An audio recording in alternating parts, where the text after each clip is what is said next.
This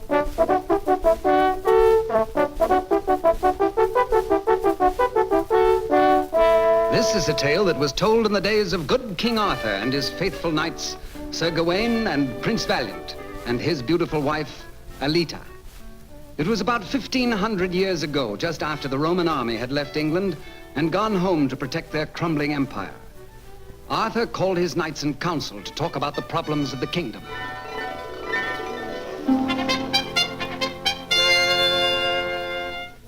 What's going on?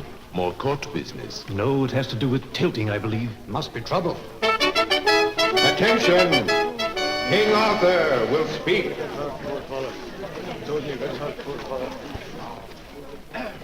My good knights, we bid you be at ease. These many months, all of us have been preparing against a Saxon invasion from Essex. All have trained hard and diligently. All have earned a rest. Now, the only problem which needs be solved is to rid our forests of outlaws who attack our subjects and kill our royal deer. But this will be far from easy and must wait until we have laid proper plans. However, in the meantime, and because you so richly deserve it, let it be decreed that a royal stag hunt be held in Winchester Forest 3 days hence. Well, what luck. Hear, hear. Yes, there was to be a hunt, and everyone in Camelot helped to prepare for it. New shoes were fitted on the horses, bows were tested, gear and harness polished, and most important, the master of hounds picked out the best packs of scent and stag hounds. Everybody was excited and happy over the coming event, but none of all the younger knights and squires looked forward to the hunt more than did Prince Valiant and his lovely wife, Alita.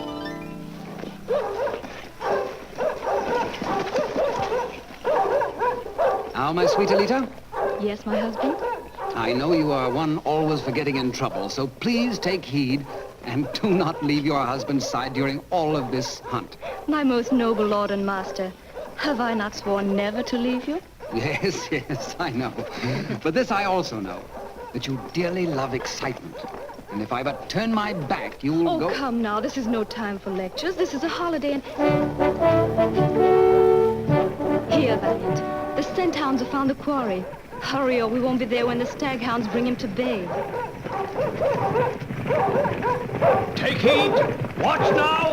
Also, man, he's at bay. Big fellow. To you, Alita, I bring the honor of felling the stag with an arrow.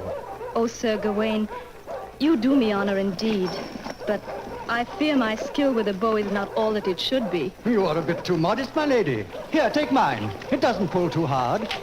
Well, if you insist. Well, that is... Take heed, Sir Stag. Ooh, ouch! Ah, you pricked Sir Owen. But you haven't hurt him much. Never, I say, Sir Owen, never turn your back on a beautiful lady. You are properly paid for your lack of courtesy. And so excitement ran high throughout the day. The stag, a big fella, was killed and slung on a pole for the trip back to Camelot. But Valiant and Alita and Sir Gawain, singing and joking, separated themselves from the main body and rode deeper and deeper into Winchester Forest. Then of a sudden they realized that, silently as the afternoon shadows, they were surrounded by forest outlaws. The self-same outlaws King Arthur mentioned in council. Halt, you three. I am Hugh the Fox, leader of this merry mess of cutthroats.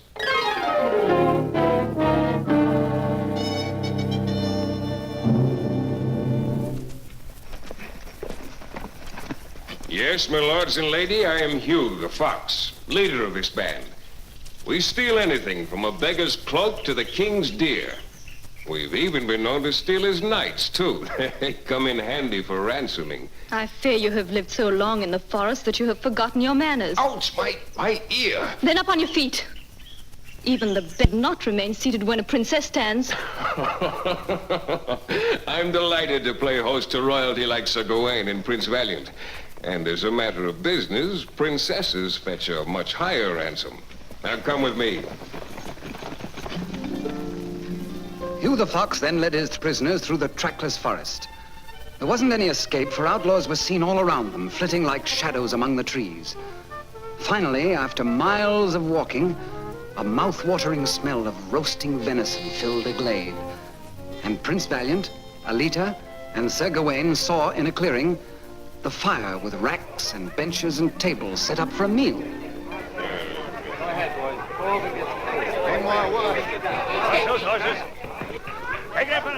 Now, sires, it is our custom for guests to pay for their dinner with some entertainment. So, Prince Valiant, what can you do? Fight. Ah, and that you shall, forest fashion. Hey, little Cyril. Yea, my lord. Little Cyril came forward. Little Cyril, who was over 6 feet tall and weighed almost as much as a small horse. He had a grin on his face, and in each hand he twirled a quarterstaff. These were made of good hard hickory, about 4 feet long and 1.5 inches thick. Prince Valiant's heart beat just a bit faster. Not that he was afraid, for when a boy he had played this rough game. But he didn't know whether his skill and stout heart could match this champion's. So the contest began.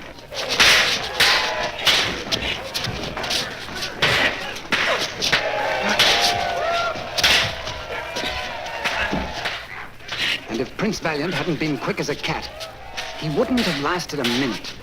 He was battered and bruised, his ribs ached, and there was a ringing in his ears. But his keen eyes kept looking for the big man's weak spot. At last, Prince Valiant saw this weakness in Cyril's defense. He could guard any blow, but he couldn't do a thing about a poke. So he threw his staff like a javelin and caught the oaf smack between the eyes. And that sound of hard hickory meeting a harder skull was still echoing around the glade when Prince Valiant jabbed another poke into Cyril's midriff, which completely knocked the breath out of him. It was a dazed and helpless mass of bone and muscle Valiant tossed into the sward. I'd have had him, but my foot slipped. Because it was then his turn, Sir Gawain decided to pay for his supper without any physical exertion. He called for a lute and roared out a choice ballad he knew would appeal to outlaws. Came in sight, gathering winter fuel.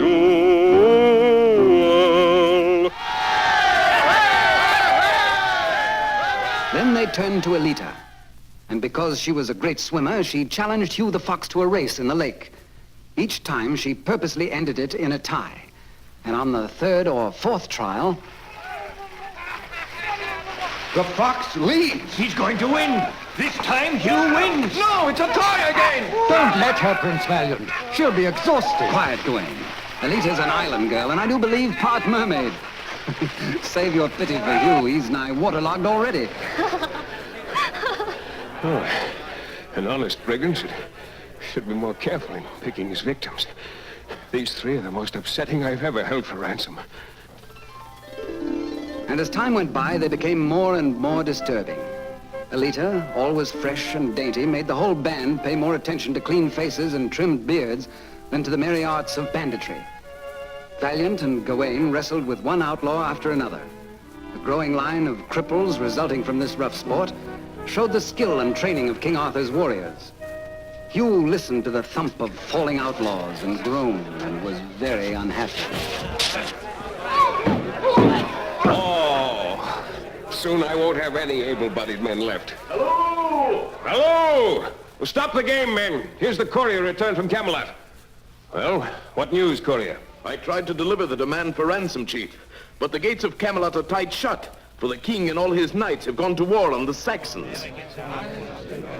Oh, we'll have to hold you 3 until he returns. And then Call your men to arms. We march to fight beside our king.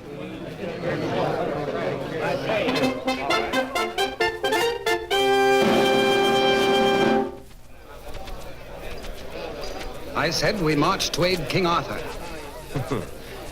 Prince Valiant, we're outlaws. Why should we fight for a king who's placed a price on our heads? Who'll welcome us with a noose? You love the deep forest with its sunny glades and singing brooks, don't you, Hugh? They say heaven is beautiful. It must be just like this. Then fight for it. A man must fight for what he loves if he be a man. A Saxon conqueror would spare neither the forest, nor its deer, nor its outlaws. You and your foresters make perfect scouts. I will lead you, and if your deeds merit reward, I will ask King Arthur to grant you full pardon. Well, comrades, what think you? Lead on. I'll follow. Lead on. I'll follow. I'll follow you. Here's my bow with you.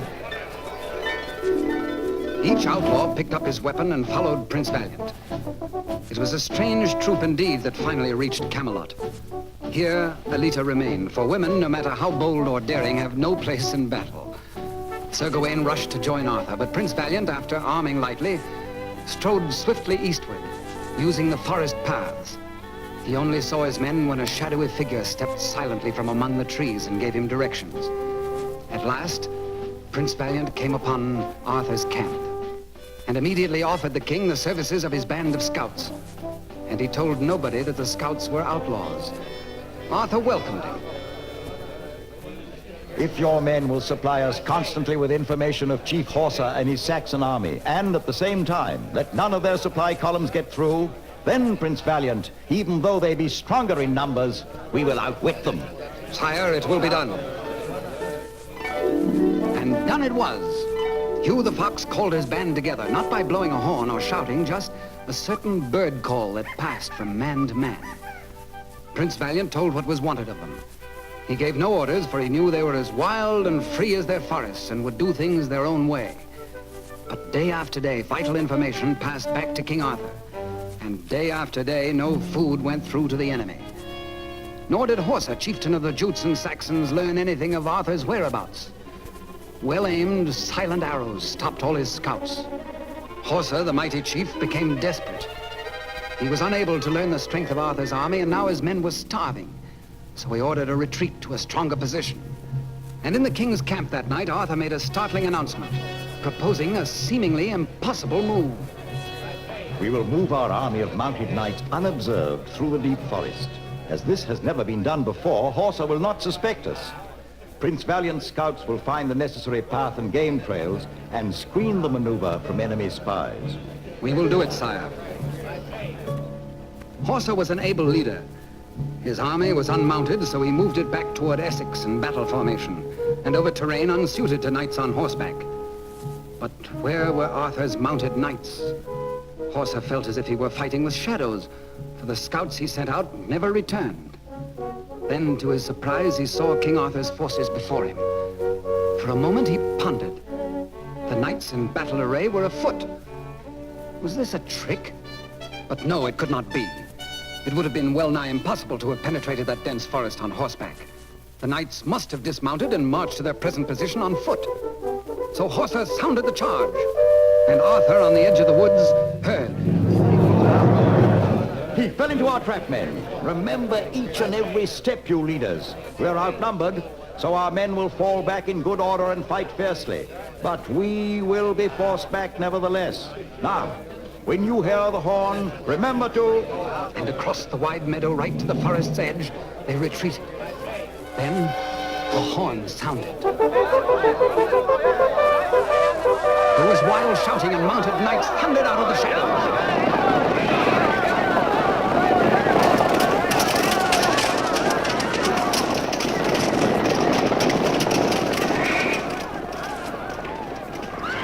A miracle indeed for horses to have charged from a forest. The sight and sound of these steeds racing down upon them threw the Saxons into momentary confusion. And in that split second... Now, men, now! You unmounted knights, find your horses and charge! Gawain, you and your men, ride them down in yon ravine. Yes, sire. And you, Prince Valiant, when they break, take your scouts and follow them all the way to the borders of Essex. See that no Saxon is left within our kingdom. Very good, sire. Come on, men!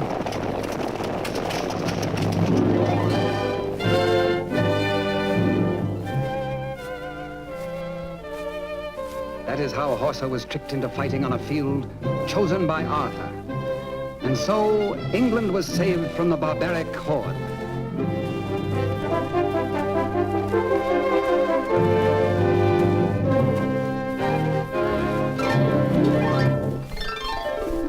Yes, the Saxons would have been slaughtered to a man, but the wily Horsa, sensing defeat, retreated through thicket and ravine to the coast. King Arthur, Sir Gawain, and all the knights watched the remnants of the enemy scrambling for cover. Then they wiped their swords and stopped work for the day. Prince Valiant and the scouts trailed the Saxons well into Essex to make sure they didn't reform for a counterattack. While engaged in this assignment, Prince Valiant and Hugh became separated. And it was then that Sir Mordred spied Hugh the fox, and a sinister gleam came into the knight's shrewd eyes. He ordered his yeomen, Seize that rascal and take him into custody. Bind him well. He's tricky as his name. But no, I know you, who you are, and all that you've done. I'm bringing you before the king.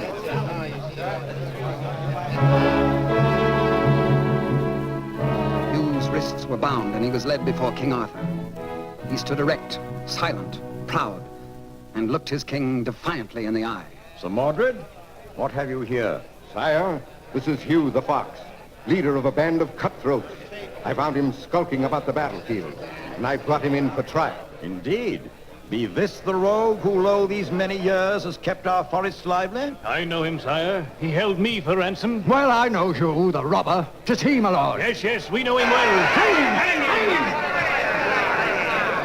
him! Before I pronounce sentence, is there anyone to speak on the prisoner's behalf? Make way! Let me through! How now, Prince Valiant? What brings you puffing and panting to this court? Hold! I will be this man's advocate. It is I who should be hanged, for I am leader of this band. What mischief are you up to now, Prince Valiant? Sire, that Hugh and his merry rogues have long since merited hanging, I do not dispute. But these same outlaws, these very same rogues, were the scouts who enabled you, sire, to stand victorious on the battlefield. So hang us all, my liege lord, including those who make these men outlaws. It is certain Camelot would be more peaceful and quiet if Prince Valiant were. And who are those that make outlaws of men? Some of your nobles, sire, who are harsh and unjust to their serfs. Brave men who love freedom and independence have but one recourse, to escape into the forest and live as outlaws. I see there be many among you nobles who turn away from our gaze. Come, come, lad, don't waste any more of our time. You intend wheedling a pardon out of me for your rascals? What have you got up your sleeve? Only that it is a shame to waste such good scouts. If they were paid to take young lads into the forest to train, they would not have to rob. Just think, my liege, for the one word, pardon, you rid yourself of an outlaw band and gain the services of loyal scouts. We are not ungrateful, Hugh the Fox, for the aid that you and your men gave us against the Saxons. So we say, pardon. And henceforth, let you be known as Hugh the Scout. But remember, no more laws are to be broken. And that goes for killing the king's deer in the royal forest. Prince Valiant, you'll never have cause to regret your fate. I thank you, and so do all my merry men.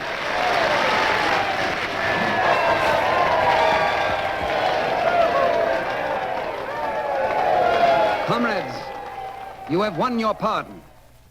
No longer can you be hunted like beasts in the forest. You can now build your own huts and cultivate the glades.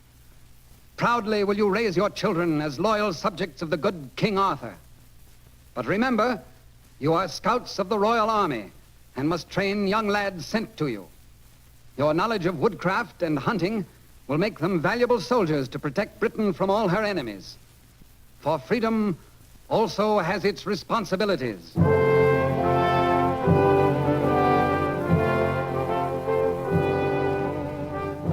And so Prince Valiant kept his word.